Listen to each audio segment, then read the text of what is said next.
desde que começou o frisson dessa pauta que eu vou trazer, eu fiquei pensando, pô, que chegue a quinta-feira lá, porque precisamos ouvir a Lenira Vilela a respeito. É o famigerado, vamos apelidar assim de maneira genérica, caso Felca, né? O Felca que tomou todos os espaços de mídia. Eu não lembro de uma pauta de relevância. Eu não estou falando de bobagem, assim, dessas coisas frívolas de Neymar, de Virgínia, estou falando de uma pauta relevante que tomou mídia hegemônica, mídia progressista, mídia de direita, parlamentares de esquerda, parlamentares de extrema-direita, parlamentares do Centrão, é Hugo Mota, a Gleisi Hoffmann, a Sócrates Cavalcante, ele vai estar no Altas Horas agora sábado, era a matéria do Jornal Nacional, do Fantástico, enfim, para tudo que é lado. A relevância disso, né? Aliás, ele conseguiu bater o vídeo do Nicolas, né? E se tornou o vídeo mais visto aí do Brasil e coisa nada e tal. Tem a Judite do Mark Zuckerberg. Sem nenhum tipo de vitamina, sem suco nenhum, né? Sem suco, no algoritmo, né? Ao natural. E, poxa, é um personagem que eu até comentei com o Moisés Mendes ontem. Finalmente temos um influencer que influencia as pessoas para algo, né? Que não é nada trivial. E é um cara que ele já tinha uma trajetória nesse sentido, né? Ele rejeitou 50 milhões de reais de patrocínio em bet. Pô, você rejeitar 50 milhões de reais sem estar com a vida encaminhada, que parece que é o caso dele, assim, né? Ele não tá nessa turma aí nem do Silvio Santos, menos ainda do Saveirinho e outros tantos.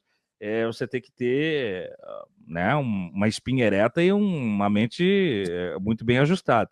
E depois, quando a gente chega lá naquela comissão, na CPI das bets, a Virgínia tá lá, convocada pela Soraya Tronic por conta de material do Felca. Né? Então eu acho que vale a pena trazer, entre outros elementos. Ele falou muito sobre suicídio, sobre outras coisas assim que são muito ainda, né, enfim, tabus na mídia e tal, e ele abordou temas com muita habilidade.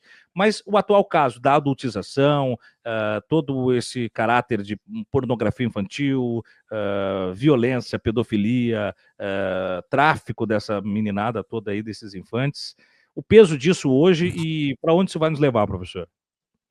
Então, você sabe que quase ninguém deve imaginar, né? Porque eu sou formada em matemática, mas o meu mestrado é em educação e infância. E infância foi uma das coisas que eu estudei na minha vida um bocado. A gente trabalhava com uma área do conhecimento que é sociologia da infância. E quando eu vi o vídeo do Felca, eu na verdade terminei de ver o vídeo inteiro mesmo hoje de manhã. Mas eu tinha visto já muitos pedaços, inclusive, se me permite, vou fazer uma propaganda. Eu vou fazer o meu programa hoje no Portal Desacato inteirinho sobre esse assunto. Olha aí. Porque no Portal Desacato, às 20 horas, eu vou estar falando especificamente sobre o Felca. O que acontece, Thiago? Primeiro, a relevância, né? Que bom que esse cara... E olha a seriedade dele. O que... não é cobrado pelo lugar onde ele está, né? Que as pessoas têm um hábito de usar a internet para falar as coisas da boca para fora. Então, primeiro eu queria agradecer o Felca, porque ele passou um ano trabalhando nesse assunto. Um ano! Então, isso já demonstra uma responsabilidade. Ele sabia com o que ele estava mexendo. E ele foi se aprofundar, e ele passou um ano observando isso para poder conseguir fazer o que ele fez.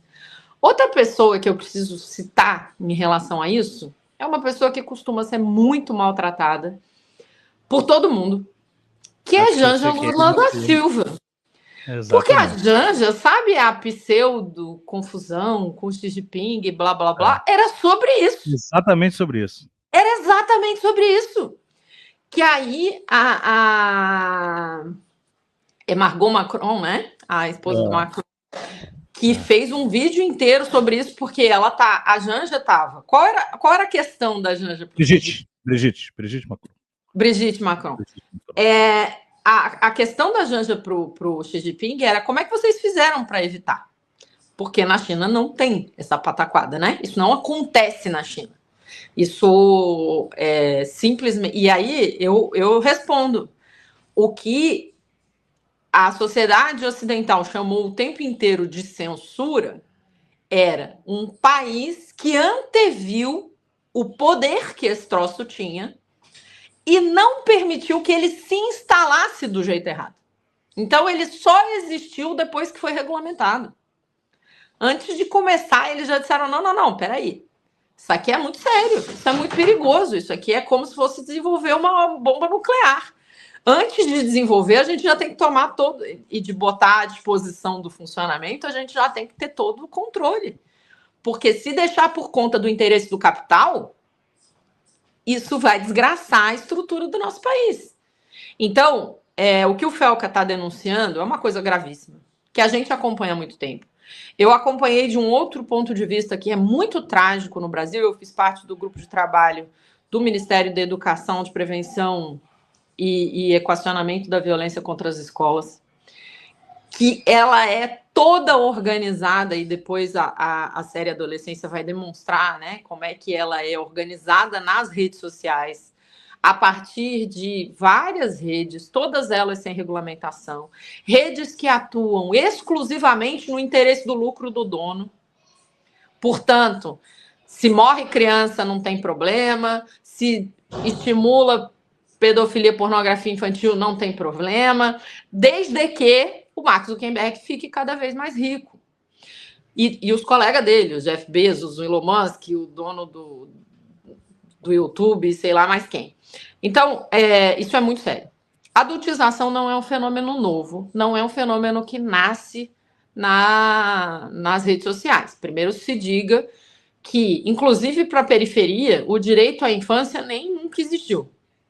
Né? É preciso que se diga que o direito à infância é uma coisa... Tem um filme, um documentário da Liliana Sulzbach, acho que é assim que fala, que se chama A Invenção da Infância, que é baseada num livro que é a história social da infância de um francês chamado Philippe Arrier, que ele diz que a infância é um conceito recente e a adolescência é mais recente ainda, né? Mas a gente precisa relativizar o Philippe Arrier porque ele é eurocentrista e ele acha que claro, né, ele olha o mundo a partir da Europa e desse mundo supostamente ocidental. Mas o que a gente tem aqui, de fato, nessa parte ocidental cristã, a gente foi muito ruim em lidar com o nascimento. As crianças eram muito frágeis, morriam.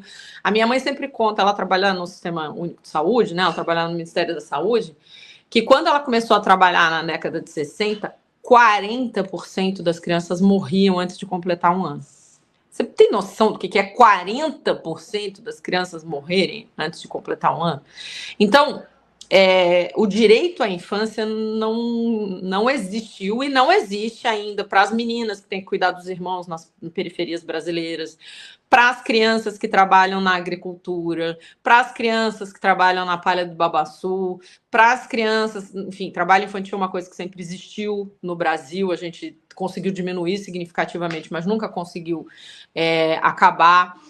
Então, o fenômeno da adultização é muito grave, é um problema no Brasil e continua sendo. O que as redes sociais fazem, e aí o que o Felca denuncia, é fundamental que ele denuncie, o que as redes sociais fazem é acabar não só com a infância em si e estimular a exploração das infâncias do ponto de vista sexual, comercial, atravessar o desenvolvimento. Mas o que eles fazem é destruir, inclusive, o futuro do que você vai ver em relação à sua infância passada. E isso é muito sério, porque você constrói uma autoimagem que é submetida a uma lógica que é terrível. E aí eu vi uma juíza falando o seguinte, é uma juíza do juizado de uma vara de menor infância, né? Ela disse, olha... essa denúncia é importantíssima porque a gente tem uma obrigação, porque vocês não têm noção do que eu já vi. Imagina, né? Só imaginem o que uma juíza da infância viu. E aí ela diz assim, e as pessoas começam a dizer para mim que as famílias vão dar conta de selecionar o que é certo e o que é errado para as crianças. E ela responde, olha, eu sinto muito. Mas se as famílias dessem conta, a minha vara nem existia. Porque 80%, 90% dos problemas A gente precisa lembrar que 80% dos estupros contra crianças são cometidos em casa, que 70% por pessoas conhecidas, normalmente da família. Então, a família, e aí é importante, e o Felca não enfatiza isso.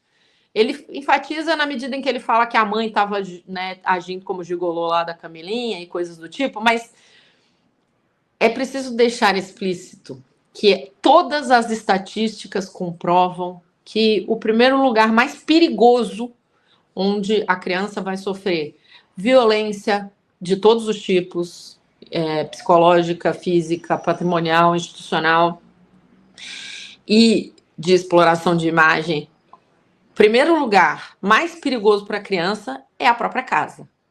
E o segundo lugar mais perigoso para qualquer criança é a rede social.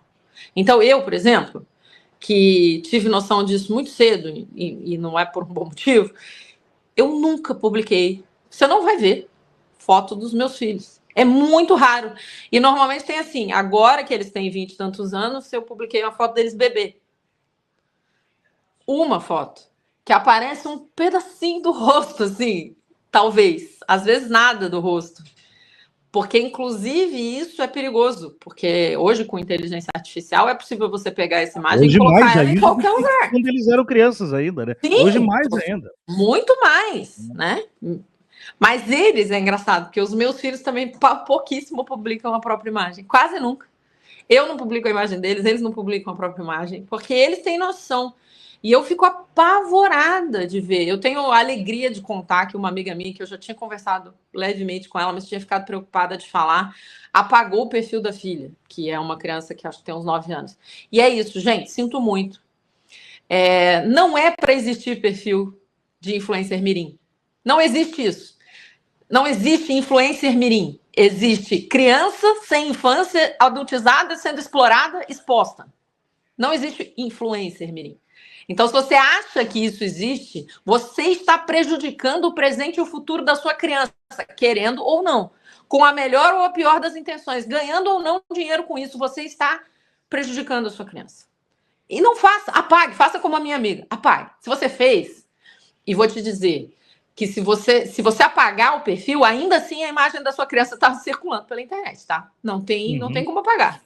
Mas pare agora, pelo menos, para não continuar cometendo esses, né, esses crimes terríveis, além porque o Estatuto da Criança. Mas isso não começa assim. Se você pegar figuras como a Bruna Marquezine, a Maísa,